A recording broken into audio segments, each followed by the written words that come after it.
Owendale comes blasting off the far turn for the lead. Owendale is storming down the center of the track, and Owendale wins the Ohio Derby. Owendale. It's Owendale there on top by a length. At 16th to go. Owendale starting to pull clear. Owendale in the Oklahoma Derby by 2. Owendale. Omaha Beach firing a big shot in his comeback as the field turns for home. Omaha Beach! Omaha Beach! What a training job by Richard Mandela as he wins the Santa Anita Sprint Championship!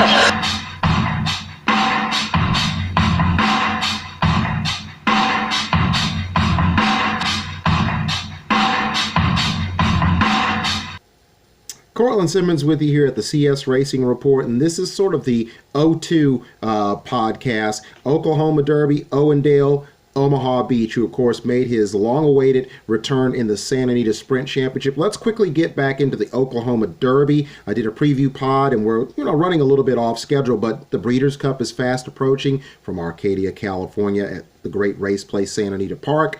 And Owendale is a possible candidate. I said before the preview pod that my belief is that Brad Cox is he's done a really great job of spotting the son of Into Mischief, and I think what he's going to probably do is bypass the Breeders' Cup. The Classic is an option, and we'll dive into why I think it is, but I think overall, I think that his Kentucky Derby, for all intent and purposes, is going to occur in the Grade 1 Clark, $750,000, somewhere in that ballpark, 1.125 miles. It's a distance we know he can get. He'll get the opportunity to go against older horses. He may be facing the best of the best. Some horses funneling in from the Breeders' Cup, perhaps some horses that, like Owendale, have gotten a little bit of time that he'll have to tangle with. But, he likes that racetrack. I think that, it's a great spot for him versus maybe going to New York for the Cigar Mile. And likewise, the Breeders' Cup Dirt Mile, probably a little short for him, although I think he does have the acceleration and the ability to adjust his tactics. Meantime, the Breeders' Cup Classic for Owendale,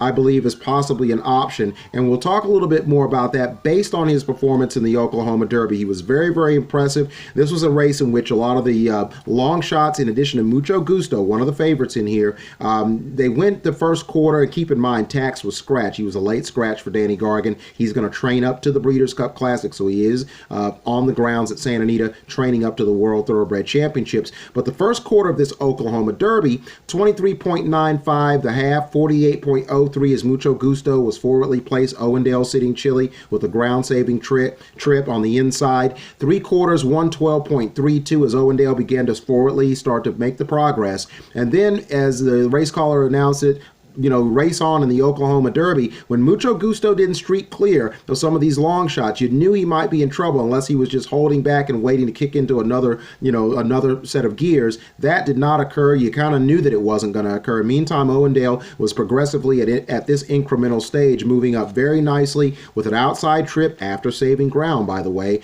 and he was able to kick clear of the others, while, the second, third, and fourth, which included Mucho Gusto, they were having their own private little scrum, their own little private battle. Owendale was on his own there. He won it by 1 3/4 lengths in 149.29 for the 9 furlongs.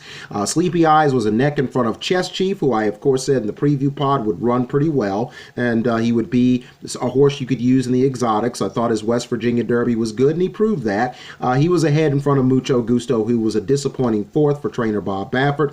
Obviously, the options for the Breeders' Cup are looking more like the Dirt Mile, if the Breeders' Cup is indeed an option at all. He's had a demanding campaign here in the summer.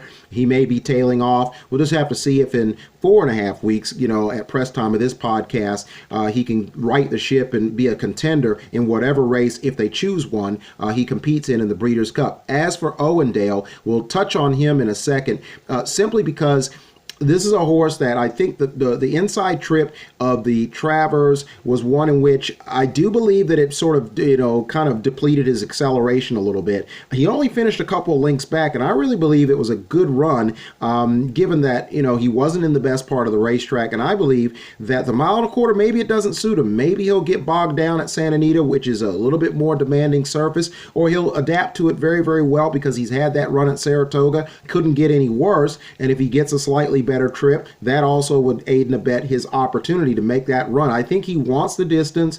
I don't believe, as I said before in previous podcasts leading up to this Oklahoma Derby, that that was a death sentence on his ability to go 10 furlongs. Even if Brad Cox might have any doubt, and if he's listening to this or if any of his connections are, I would love for Brad to get the word if he's on the fence to take that shot at the Breeders' Cup. But I do believe he spotted this horse nicely enough to where I do believe that if I had to harbor a guess, that he's going to probably look at the Clark, and that's going to be the option. And they're going to take a look at the Pegasus, because he certainly is somewhat, I think he's already punched his ticket to be a worthy candidate for that race. It's just whether you want to pony up the $500,000. But Owendale, a very, very exciting prospect, no matter where he goes the rest of 2019 and into 2020, should he stay in training for Brad Cox. Again, I do think the 1.25 miles, he is a horse that I will play. He might not be fast enough. 149.29 might not be, when you extrapolate it to 1.25 miles, at the high enough, supersonic level to put him in contention. But I think this horse has gotten better. I think the Travers wasn't a bad run.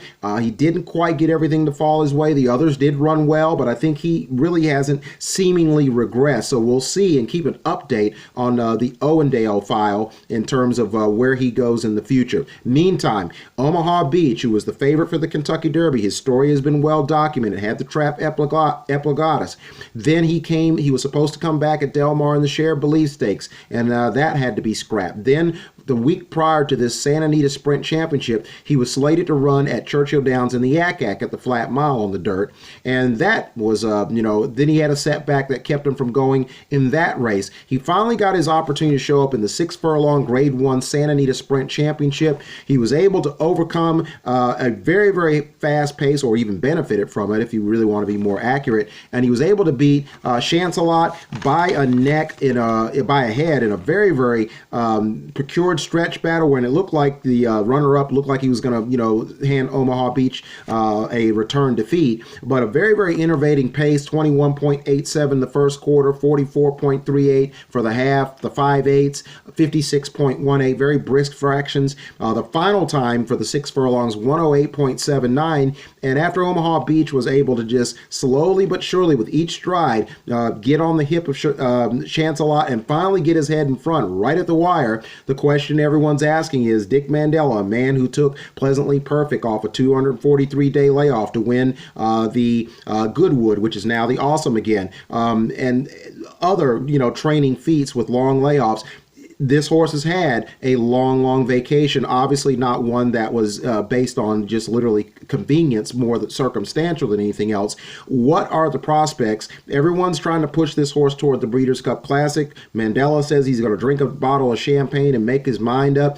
Keep in mind, being a son of Warfront and seeing how he's had such prowess with horses doing well on the turf, both in Europe and domestically, it's very, very possible maybe the Breeders' Cup Mile on the turf could be a possibility as well.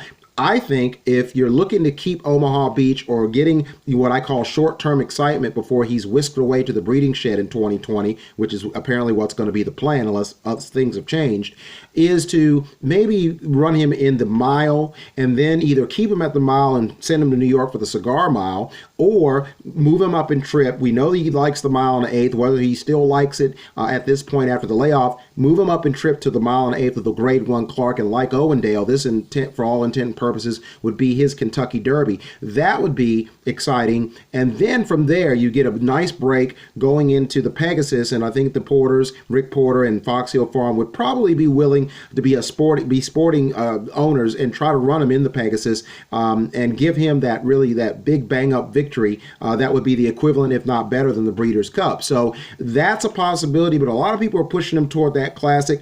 I say that if he runs in the Classic, then you don't have as much horse in a demanding 1.25 mile race. If he runs well in a race like that, his retirement is going to be a little more expeditious, I think. The Clark is probably out. The Pegasus may be a remote, may not be a high priority, especially if he wins it. But if he were to run there and run well, like I said, there's not as many options afterwards. Having said that, maybe they will run him in the Classic and try these races I aforementioned. But I think if he runs from 6 to 8, I think there's more room for him to come out of that and recuperate better to be able to run the 9 of the Clark and then stay at 9 for the Pegasus. That would be, I think, the best logical projected path for this short-term comeback for Omaha Beach, because as we all know, he's going to be retired in 2020. So those are the prospects of Omaha Beach, and all of you guys can, comment and hit the like button, comment and subscribe, and give your take on what you think Omaha Beach will do.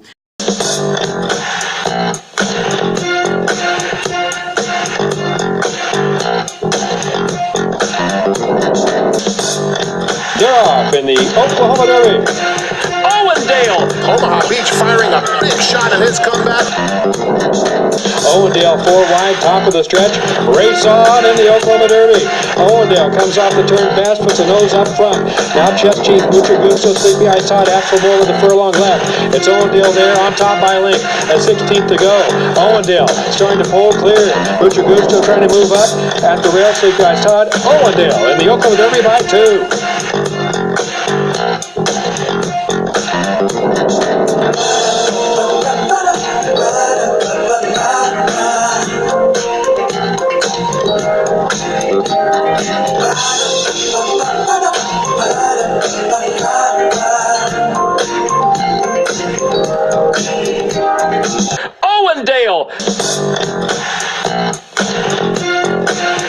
Owendale in the Oklahoma Derby by 2. Owendale. Omaha Beach, yes! And down at the rail, Omaha Beach is very close. Omaha Beach firing a big shot in his comeback as the field turns for home. Chancelot, Omaha Beach is coming with good-looking strides down at the rail. And Flagstaff on the outside. Chancelot fully extended, trying to fend off the classy Omaha Beach. Chancelot